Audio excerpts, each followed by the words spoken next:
Now I would like to hand over to Carla to start this review. Hi everyone, my name is Carla and I'll be moderating today's session. I have been part of the YFS team for 2 years and got the opportunity to talk about my own experience with and around mental health at YFS 2020 in January. Now to Will. Thank you so much for joining us today, all the way from Brisbane, Australia, and for your time and effort to stay up until midnight to support YFS as a long-standing friend of the forum. So now, Will, I'd like to start with a question about, maybe you can tell us a little bit about how has living under quarantine been for you, and what are a few things that you've been doing to handle it? Hi, good day, good morning, or good afternoon, where you are. Yeah, it's late here, so I'm going to try and not talk too loudly and wake up my fiance. But I think this is a brilliant idea, and so hats off to the YFS team for putting this together. I think it's a really cool response. I'm stoked to be the first speaker, which is great because I can set a low bar for everybody else. For myself, lockdown has been weird, and I don't know about everybody else, but it's been a huge transition. I think it's made me realize how many things we take for granted in our life, even that you can just go out and do things. I was talking to Grace the other day and thinking, we can't remember the last time we went and sat in a cafe and had a coffee or went to see a movie. I'm dying to see a movie. And we can watch it on Netflix, but it's not quite the same experience. And those seem really trivial. They seem like kind of first world problems to complain about, but it's the shift from routine and familiarity to this new way of living that we appreciate is necessary, and it's a good thing to do, but it's hard. I definitely found the first week in Australia when we went into lockdown was scary, and I remember thinking I had this kind of like knot in my stomach of anxiety, basically, about not knowing what was going to happen, where we were heading as a country and as a planet. The funny thing I think about a crisis like this is it follows a lot of individual crisis. If you have something happen in your life, typically it follows about a 6-week schedule. That's pretty universal for everybody. And it's about week 3 or 4 where you start to identify how to actually operate within those new parameters. And I found that for myself. So we're in week 4.5 at the moment, and now I'm feeling good, but it's still a struggle to make myself go down to the basement and get a workout in. It's easy to sit around and watch Netflix or play Apex, which I hear somebody else is on the chat maybe doing now. But yeah, it's been a weird experience. So I think one key element that you brought up was kind of slowing down and not thinking that we constantly need to speed up. And on that note of a brief introduction of yourself, I'd like to take a moment to help our audience to get to know you a bit better, as not everyone joining us today has had the pleasure of hearing you at YFS before. So could you tell us a little bit more about your background maybe, and how you came to be involved with mental health activism? Sure, yeah. So as you mentioned, Simon, at the beginning, I co-founded 3 organizations. One is a mental health nonprofit. So we focus on developing innovative strategies to suicide prevention and the support of mental well-being. We have a strategy and venture studio focused on how do you develop solutions that are behavior change focused. And so you develop those for clients in governments and nonprofits, solely focused on a world that's fair, sustainable, and well. And so that can include something like rethinking how foster care works in a foster care system because of changes in society. And our third entity is a mental health tech startup based on being able to measure, identify your own personal well-being. So mental health is kind of, well, yeah, it's my entire life these days. How I got there is entirely unexpected. I had really no idea what I was going to do when I was a kid, or your age. When I was 12, I was quite sick, and that led to depression and suicidality. I almost took my own life. I was really lucky to get through that. Throughout my teenage years, I had various issues with depression, but kind of came through that with the support of a lot of people. And then in my early 20s, I met a couple other young people who wanted to do something about mental health. And so we got together with no idea what we were doing, and decided it'd be fairly easy to solve this problem, which we were very wrong about.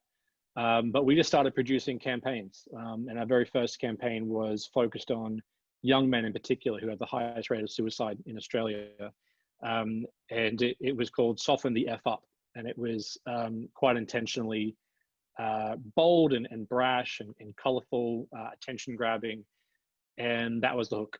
And so from there, we just fell in love with rethinking what is the normal way to create change in society, and how can you push the needle further by trying different things. And so, yeah, since then, mental health has been a huge passion of ours, as is really any way we can improve the world.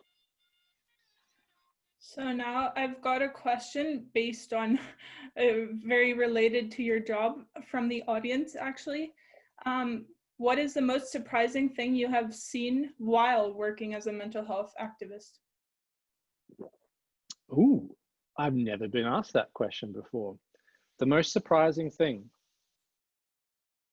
I think well, it still surprises me now, but I think it was a particular surprise in our early days. So I'm doing this for almost 10 years now.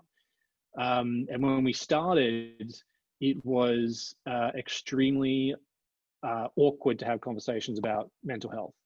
You're really quite lucky in that the age you're growing up in now, it's a lot, there's a lot more services, there's a lot more support, there's a lot more language just to talk about mental health and well-being. When I was growing up, that wasn't really the case. When you're a kid, a boy growing up in Australia in particular, you're told at a certain age, about 12, to toughen up, harden up, and to repress emotions. And so it becomes very difficult as you grow older to rethink that expectation, that gender stereotype. That's quite different now. Even just talking about that somebody was dealing with depression or anxiety was really difficult back in 2011 when we started.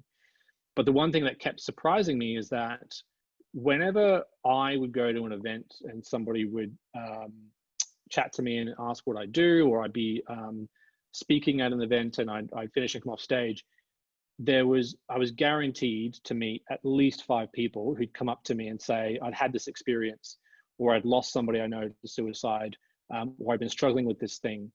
And just how universal this social problem is, that we many times find it very difficult to talk about, but statistically, almost everybody has either a personal experience or has known somebody who's been through a mental health issue. And no matter where it was in corporate worlds, non-profits and government settings, everybody could relate to this. And yet for so long, it was something that we just considered too weird to talk about. And I'm really glad that's changed, but it was a constant shock to see how widespread it was and is. So you mentioned how it was kind of affecting people in a variety of professions. How do you think this, like the setting, affects someone maybe willing to speak out about this, or the opposite, I guess, not being willing to speak out? Exactly. During the situation we're in now, or generally? With mental health in general. I mean, that's the number one thing. Imagine if you had, if you contracted cancer and you were too ashamed to tell somebody that I have cancer, or somebody was saying, hey, like, I think that's a tumor, you should go to the doctor. But I don't know. I can't. I'm a strong man. I don't get tumors. And that's essentially what we are dealing with mental health. And so, number one, you will not get better through dealing with a mental health issue unless you seek help and you start speaking up. And that can sound incredibly difficult when you say it as simple as that, because I appreciate it's a very difficult thing sometimes. But you'd be surprised, as I said, how many people can relate to that. And so even just starting that conversation with somebody that you trust is the very first step to getting the help and finding a new way of living in a way that you can repair from that experience. But yeah, fundamentally, it's simply about seeking help. I've yet to meet anybody who has gotten through severe depression, anxiety, or suicidality on their own. I really think that mental illness is a ditch that you can fall into that you cannot climb out of yourself. You need other people around you to support you. That was, for me, even that was the only way that I got through that. And we have an audience question. Sorry, I'm just jumping in here. How do you think the stereotypes surrounding mental health change from country to country? Oh, wow. Yeah, hugely. It's quite ironic that Australians are considered, we have a reputation, I think, I don't know, you can tell me if I'm wrong, as, tough, rough and tumble. We wrestle crocodiles and swim with manta rays and stuff, which I just did today, by the way. But that said, as a country, we're actually really progressed with mental health. I think actually one of the most in the world. There's probably a number of reasons why that happened, but it's kind of a long story. And yet, if you look at the United States, somewhat behind where we are. And then if you go into certain cultures, my fiance parents moved to Australia in the 70s when they were in their 30s. There's no way to talk to them about depression or anxiety. It's just such a foreign concept because in their culture it wasn't really something that was identified or talked about. Korea, for instance, has a huge issue in after the war, and the sense of trying to progress the country and repair. There was a strong cultural emphasis on hard work. The pressure from that has led to the country having the highest suicide rates of any country in the world, regardless of age demographic. So much so that the government in South Korea is now trying to actually wheel that back. And they're putting on festivals around how do you become vulnerable, how do you share that you've failed at something, and trying to re-educate a culture that has put so much pressure on being perfect, which leads to issues with mental health. And so wherever you go in the world, there will be different spin on it, a different way of viewing it. But ultimately, we are all human. We all experience the same emotions. We may have different words for it, but we are all the same creature. We experience the same feelings. It's a universal thing. I do believe that the approach that we may develop in Australia will not necessarily work as a copy and paste in other countries, other cultures, and everywhere will need to develop their own spin on things. But there are some fundamentals that are culture neutral. You're just reaching out, having community. That is a universal thing in any place in the world, which is where, in particular, right now with COVID, that's a huge concern because we are all essentially forced into social isolation, which is a huge predictor of anxiety, depression, and suicidality. So I've got another question that I think most of our audience today will be able to relate to. I think generally it's an interesting point, as I said, mainly high school students here. But did you ever imagine as a high school student, let's say, that you were ever going to get to where you are now at a point where you're a successful social impact strategist? The Australian in me finds that very difficult to be called successful. We don't like praise very much, but thank you. look, and yeah, and I want to make jokes immediately upon hearing that about, I'm sitting here at midnight talking to 200 teens in Europe, which, is weird. But I'm jokes aside, like I'm so grateful that you want to listen to me. And certainly no, I mean, I could show you photos of when I was in high school. I was not a cool dude. I spent most of my time playing Xbox and trying to feel good because I was dealing with so much depression. I was on, I think, several different antidepressants throughout my teen years. My expectations for what my life could be certainly were not very high. I think ultimately what I wanted was just to get the new Xbox that came out and maybe find a girlfriend eventually, and I'd be sweet. Where I have ended up and being able to, be invited to Davos and speak on that panel, which led me to meeting everybody at YFS, was certainly a very strange journey. And if I could go back to 12-year-old me who was dealing with thoughts of suicide and explain to him, you have a whole journey ahead of you, I think that would make a world of difference. The tragedy is that we never know our potential. We never know where we can end up until we're kind of there. But you still don't know where you're going to be. I don't know what my life will be like in another 10 years. But I hope that I'm still doing this sort of work. I am a little bit scared because everybody that I've met at ISZL are incredibly talented and incredibly passionate and have many years behind me. And so what you're doing when you're my age, I cannot possibly imagine. So I'm sure you'll be asked the same questions when you're in your 30s. So moving the conversation towards the direction of the effect of COVID now and the current situation we find ourselves in. Before we go into any more detail, I would like to ask you, Will, what does the term mental health mean to you in today's world and our current circumstances? Ooh, that is a good question. So one thing to clarify, and I'm sure actually a bunch of you are across this, and Carla, I know that you vibe with this notion. When we talk about mental health, it's often described like you have or you don't have mental health. Sort of like the flu. Like I've caught mental health today. I have mental health issues. I have mental health concerns. That's kind of nonsense. Mental health is the same as health.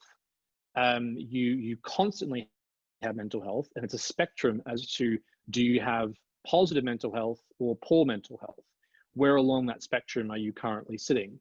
We go through our lives, and every moment, every day is going to be a really good day, a really good moment, or a poor one. And that's just the normal equilibrium of life. If you expect your life to be constantly sunshine, rainbows, and lollipops, you're going to be disappointed. And that's part of the experience of life, of accepting that and leaning into that and understanding that that's part of what it means to be human. And so, yeah, it irritates me when we talk about mental health as an IO, you have it or you don't sort of thing. Everybody has mental health. So what I'd like to reframe that is, what is mental well-being?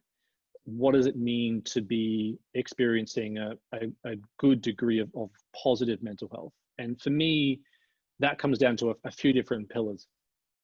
You have a sense of place in life, and that means that you have a community, you have people around you that you can trust.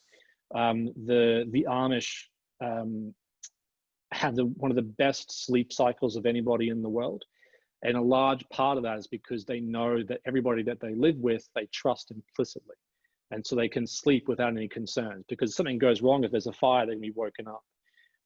The sleep cycles of people in more modern societies are terrible, because we actually lack a lot of community-based interactions, which is where school is something that you will come to, well, probably be glad to leave eventually, sure, and go on to university and everything else.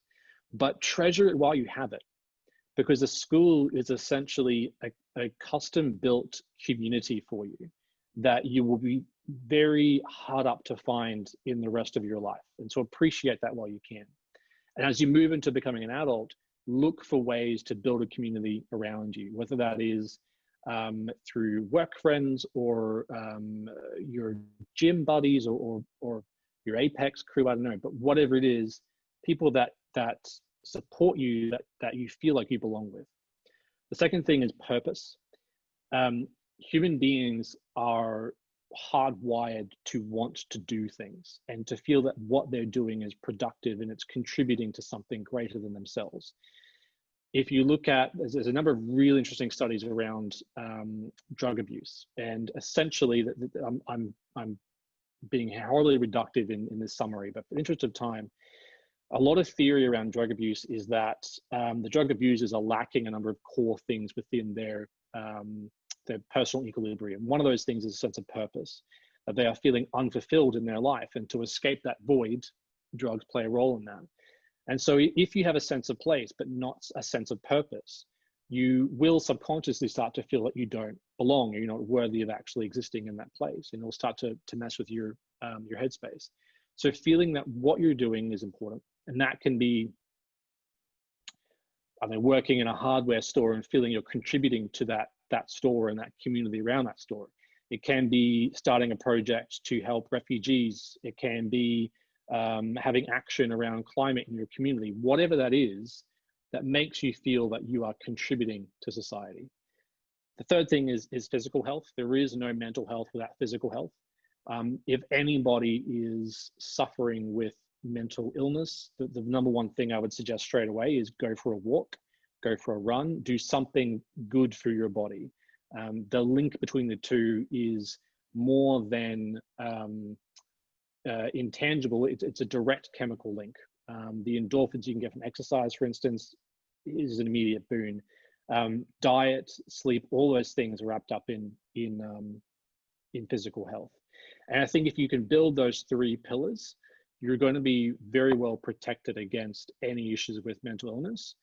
But always bear in mind that life is difficult. There are genetics that play a part. There are life crises that emerge. There are world crises that emerge, like we're in at the moment. But if I were anybody looking to look after mental health, I look at those three key pillars: place, purpose, and physical health. So moving on, you mentioned the fact about how this feeling of purpose, but also social interaction, and those two quickly stood out to me as two elements that many people in this lockdown situation might feel they are lacking. How does this, or how does this impact their mental health? Yeah, that's a really astute point. So the coronavirus itself is a major health concern for the planet, and that will eventually pass. And I think in a lot of countries you can see it's already starting to come under control. Maybe, fingers crossed, touch wood, salt over the shoulder. The flow-on effect from that, though.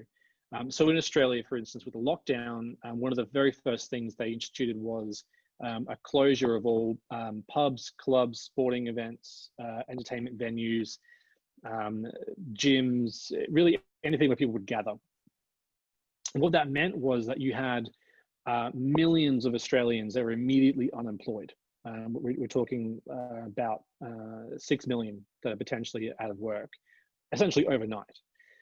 When you remove somebody's employment, you're not just removing their revenue and their income, but you're removing their purpose, and you're probably removing their sense of place, because we spend 40 hours a week or more in a workplace with other people. And so even if you have no friends in your own personal life, there's one place you can go where you do feel like you belong there. You can have some personal interaction. So now we have 6 million Australians who are out of work, who have lost their sense of place. They've lost their sense of purpose. Additionally, they have the added pressure of having financial concerns. And on top of all that, they are told the best thing we can do for our society right now is to stay at home and don't see anybody and don't go anywhere and don't do anything. If I was going to create a recipe for mental health disaster, that's essentially what I would do. I would restrict somebody from any social interaction. I would make them concerned for their future instability, and I would make them feel like they don't have a place or a purpose within the society that they're actually existing within. And with that, a huge concern I have is that we are heading towards a major mental health crisis as a result of the crisis that we're in now. How we solve that is a really big question that is going to take a lot of swift action and innovation.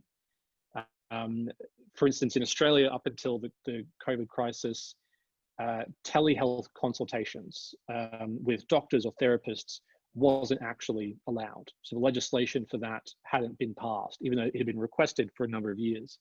So if you needed to call a doctor and have a consultation over the phone, you actually couldn't do that. Now that legislation was passed in the first week, I believe. And so therapists around the country can now do telehealth quite easily, and some innovations are popping up around that. We're going to need a lot of those sorts of changes and responses quite rapidly to deal with this oncoming crisis.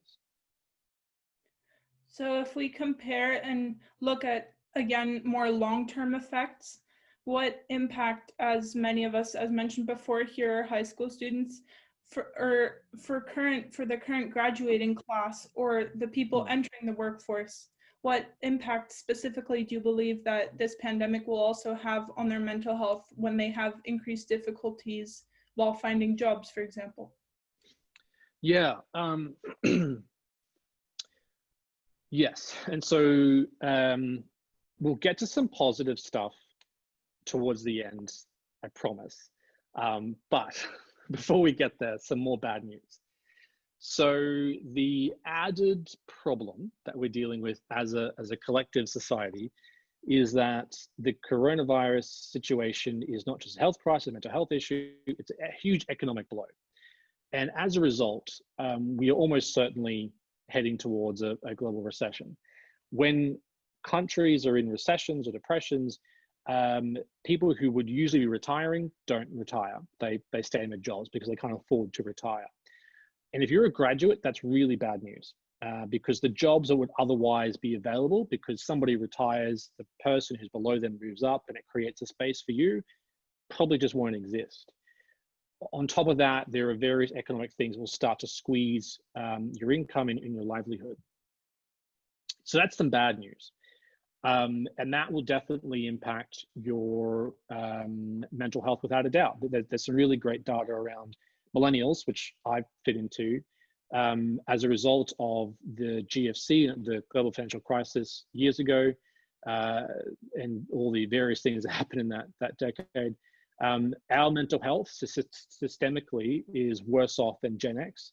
Our house ownership is much lower. Our average income is much lower. And most millennials have basically nothing in terms of savings. My hope, and I will round that up by saying, obviously that's a concern. But my hope is that for those of you who are not yet graduating, you're going to come into a market that probably will have recovered by the stage that you are. Those that are graduating and looking at that situation, we're also entering a world where this sort of recession hasn't been dealt with the modern tools that we have. And so the ability to implement things like universal basic incomes, the various systems that we have in Australia already being rolled out, huge investment in innovation, that there's economic models around keys and in the government investing in more services rather than taking it away, which is a problem I did in the past, should actually mean there'll be a lot more opportunities than traditionally there were. I do think that we should be realistic that things are going to be hard. But I also do believe that we're at a turning point for the planet. And I think that this may be a wake-up call for us all to rally together and towards a common cause, which as a result would create more opportunities and better opportunities than you might have had previously. I'm just going to jump in to try and lighten up the mood a little bit with an audience question. So we just talked about all the negative things that could happen to, especially so our generation, given like employability and stuff. What tips do you have for us in regards to maintaining and strengthening our mental health in this situation? And like having such, negative thoughts and negative things to look forward to. Yeah, on top of climate change, Yeah. or the old chestnut. I would actually, Carla, you asked at the very beginning, and I didn't answer the question about slowing down.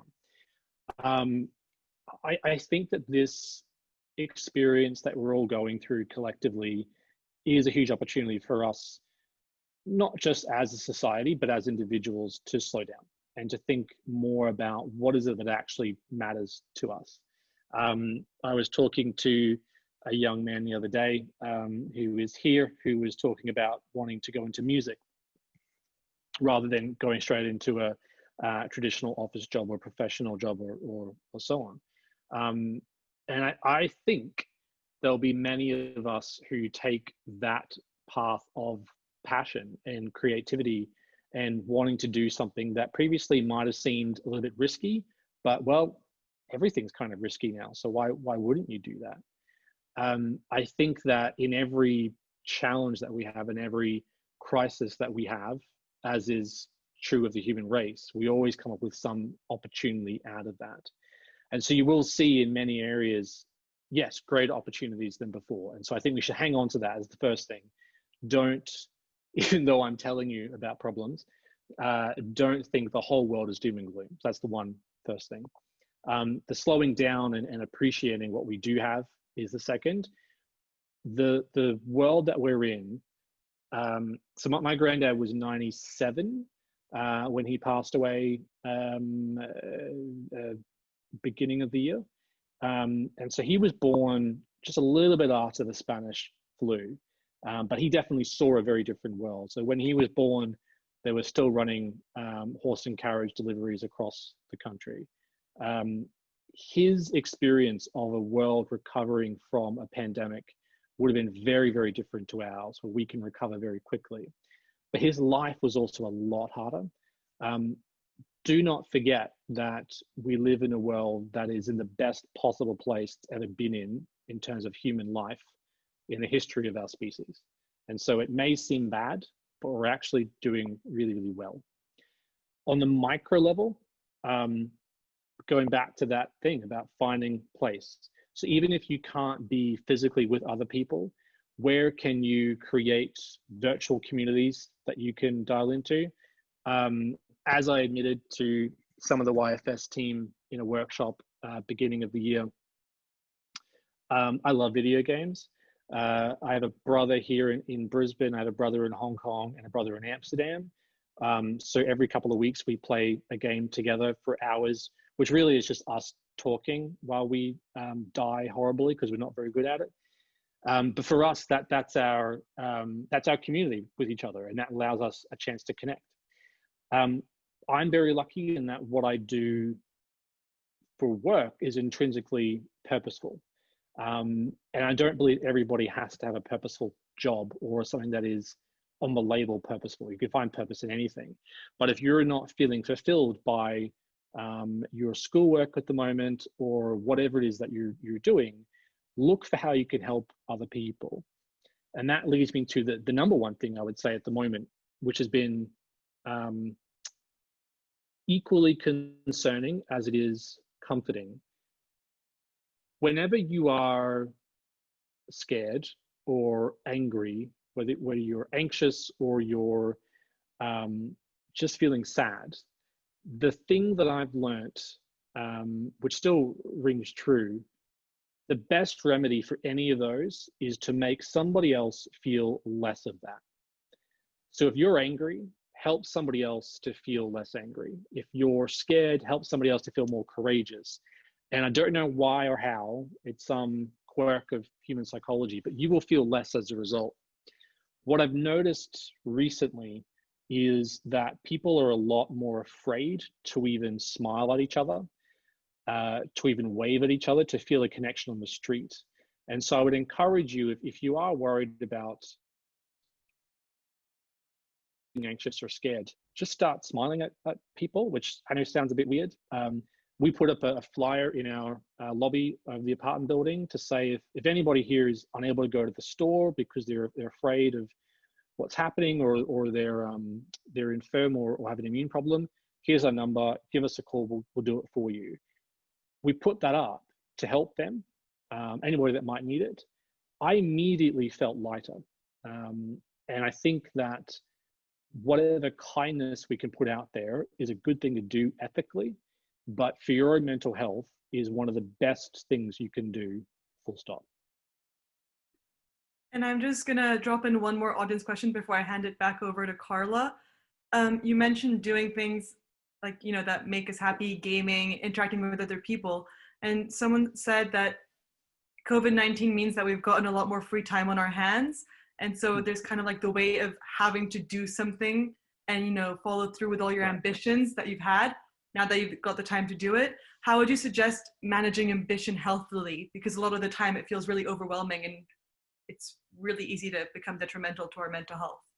How would we manage that?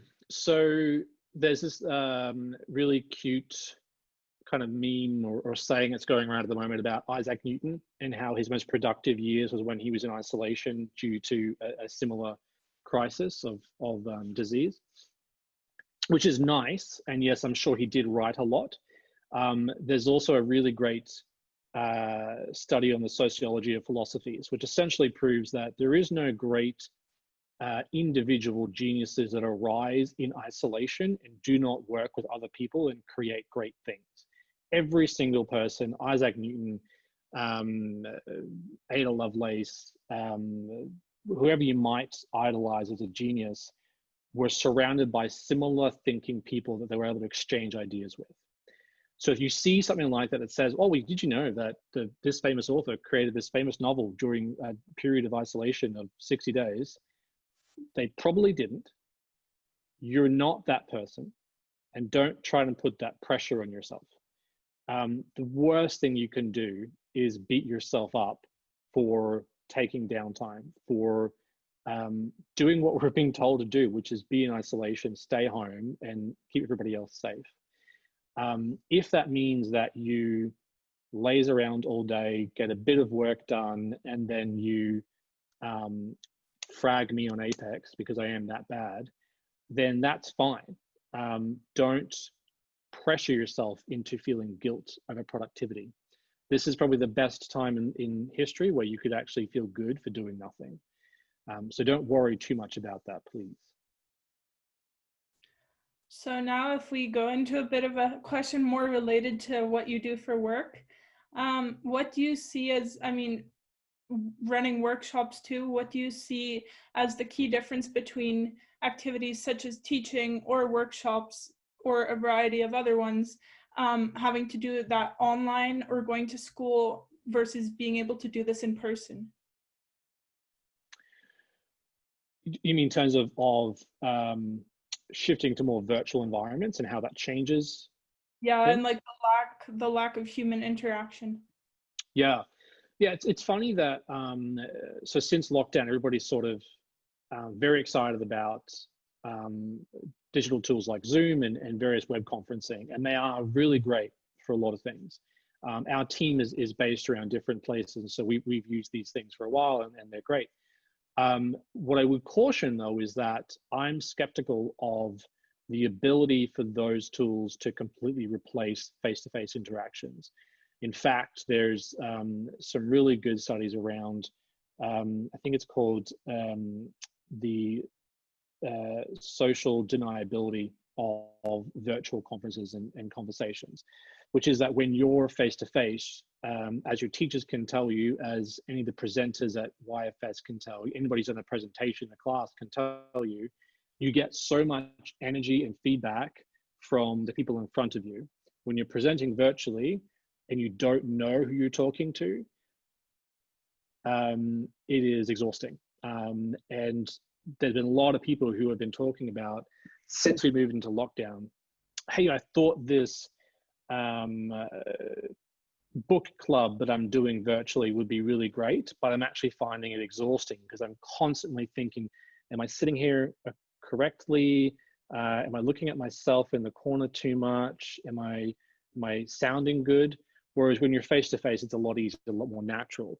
And so, first of all, have some sympathy for your teachers, because their job right now has gotten much harder. And so they're doing an amazing job, I'm sure. But I'm also sort of looking forward to when it goes back to normal. And when you are thinking about virtual connections and building that sort of community virtually, think about smaller groups with people that you do know, and that virtual environment can support that relationship and sense of place. This probably isn't the time to create whole new communities. I do think that's going to be very, very challenging. For workshops, for us, we just engaged to help with a very major project for the state of New South Wales to look at how do you find alternatives to emergency rooms for suicide prevention. So what are other ways we could handle and triage suicide cases rather than emergency room departments? And we're working with people who have lived experience of these conditions to ideate solutions. Spanner in the works in that we can't run workshops now, but we're also dealing with very sensitive topics. And so, yeah, we're facing this challenge of how do you create trust? How do you create effective collaboration while working remotely? And it's tough. So on to a more school-related question again. That was posed from the audience. Pre kind of this whole COVID pandemic, students often heard that gaming and social media was negative, and it negatively impacted them and their mental health. But now they feel like it's the opposite in some cases. And this person wants to know what you think the right balance is.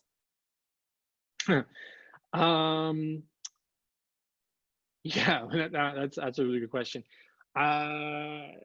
Let's talk about gaming first. Yeah, I mean, I as I've already admitted, I'm a huge gamer. I've always been a huge gamer. I had a Game Boy. If you don't know what that is, Google that. And that's one of my deep passions. And it certainly has been. I don't think gaming is inherently negative. It is like any other medium. You're going to have good art and bad art. You're going to have people that can get hugely isolated in whatever environment they're in through something like a drug or a personal social crutch or something like video gaming. I think if it's consuming your life, then that's a huge problem, and that should be addressed, just like anything else. Personally, I remember when my mum passed away, for several weeks after, I was just broken, essentially. I was dealing with a huge amount of grief. And I remember I was playing Legend of Zelda Breath of the Wild, classic game, one of the best in the series. B is smiling, so I know she's a fan. And there was something about that game that was therapeutic for me, that I could go to a different place where what I was feeling wasn't present, and I could escape and do that. That was really helpful, and it was really beneficial to me when the emotions I was feeling were too overwhelming. However, if I had gone into that so much that I was neglecting actually processing those emotions, then that's a problem. So as a support, great. As a crutch and as the only thing that you have, that's when it becomes a problem.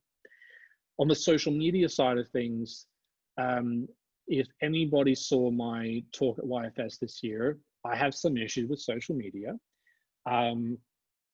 Admittedly, I use it myself, but I've changed my habit significantly so that it's not using me.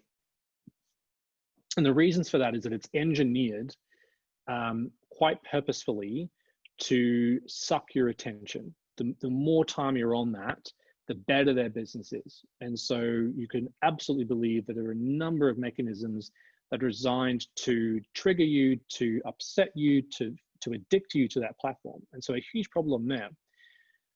I think that's made worse now because we are more isolated. So you're not seeing people as often. And so the part of you that is the primate looking for their crew, for their collective, will go to the next best thing, which is it's a smartphone. So you're getting even more addicted to that. You add on top of that the fact that we now have a news cycle that is pumping out information about COVID nonstop. You have even more people who are glued to this thing. And I know it myself. In the first couple of weeks of everything exploding here, I was constantly refreshing. And Grace would have to tell me, like, dude, you talk about this stuff. You should know better than this. And so I turned off a lot of the news alerts and notifications. So I think while we're locked down, be very, very wary of the thing that you have in your house that is wanting to get you to pay attention to it as much as possible. So there's good technology and there's bad technology. There's a line at which it is useful. And if it goes past that line, you should definitely assess whether it is actually beneficial to you anymore, or is it making your situation worse? So as in this situation, in this lockdown, we are basically dependent on technology for a variety of reasons, as you just said, but we need to manage this. I'd now like to ask you about what you would recommend to people, how they can get access to help, especially people facing mental health issues, whether it's therapeutic, social, or other kinds forms, and how this could also be possible in case it needs to be done in a discreet manner. So being scared about people around you overhearing, for example. Yeah, that's a really good question. And I would start with, if you're in a situation where you're not able to verbalize those things and seek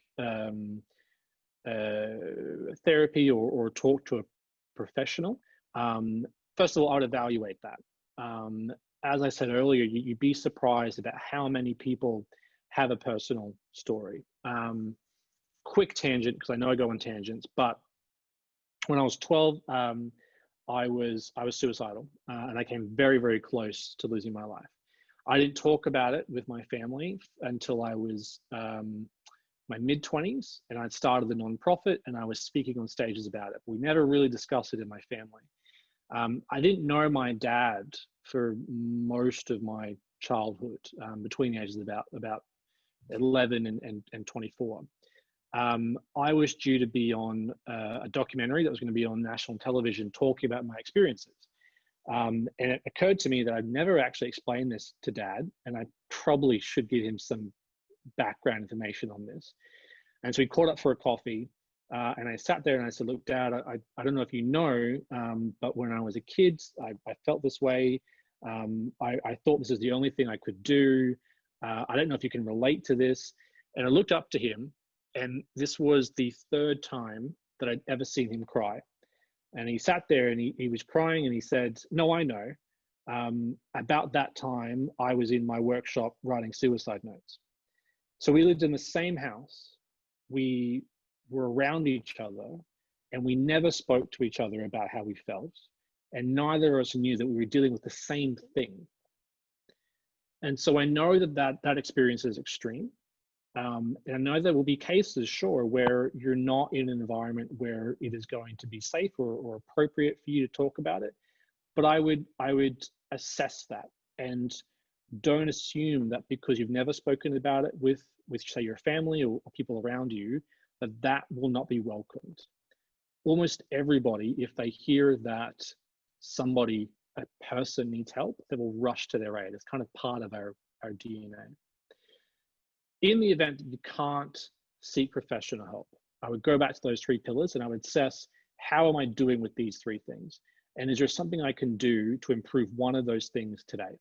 Is that going to sleep earlier and getting a better night's sleep? Is it going for a run today, or a jog, or doing squats in the living room?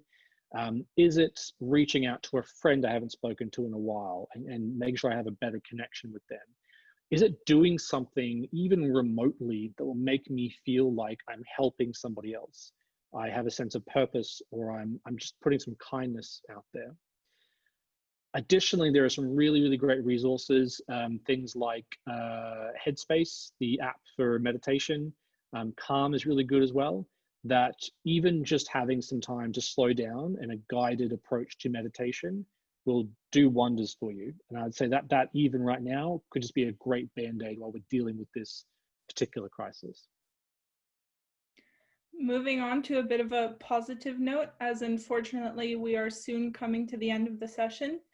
At the beginning of the session, when we first asked people what they are grateful for in our audience today, I noticed that things that came up a lot were family, being able to interact and connect back to other humans that the time may not have allowed for before, and being able to go outside. And I was wondering what you think, why it's so important for us to have these comforts during such an unusual and, I guess, unforeseen time in regards to our mental health. Yeah, I mean, I couldn't agree more. So I have a balcony just here, and it's not too big, but it's now essentially like a balcony farm. During lockdown, I've become like a farmer.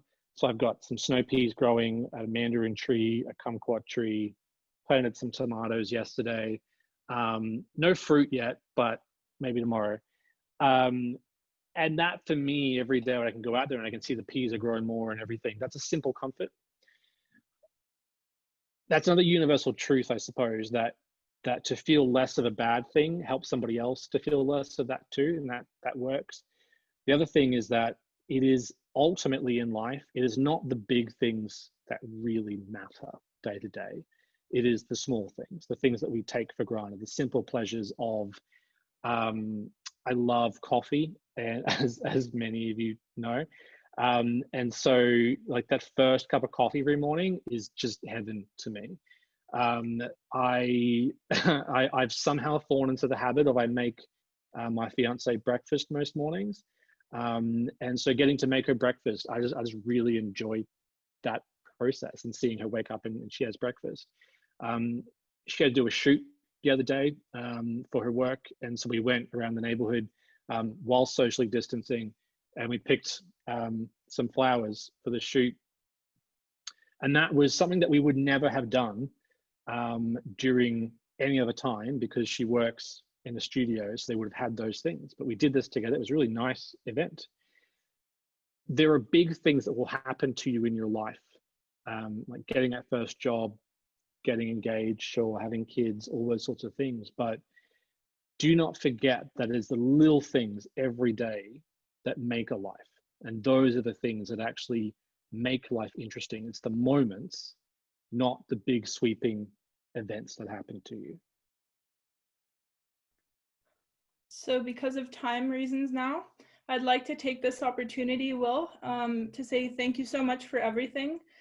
Both your generous and valuable insights, and of course, graciously giving up your time to be with us here today after midnight for you.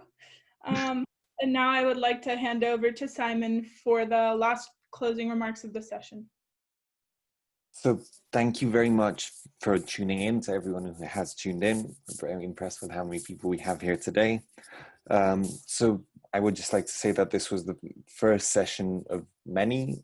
Next week, we will have the opportunity to talk to JD Pansal. So keep an eye out for our social media. That's the YFS Twitter, Instagram, and our website for more information. And as a last request, Mr. Tatler would like everyone to turn on their cameras and wave to Will as a thank you. Hi, everybody. Hey. If I can say one last thing then, Simon, just remember this, everything's going to be okay. And what we're in now will eventually pass.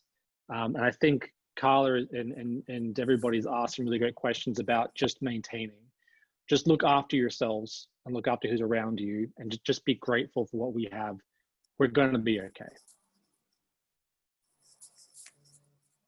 That's a very nice note to leave it on. And with that, I think I thought it'd be good everyone to have a maybe very feel nice more positive at the end. I would like to wish everyone a nice afternoon, a nice evening, and hopefully see you next week. Thank you, everyone. Thank you And for thank having Will. me. Thanks, everybody. Take care. Wash your hands.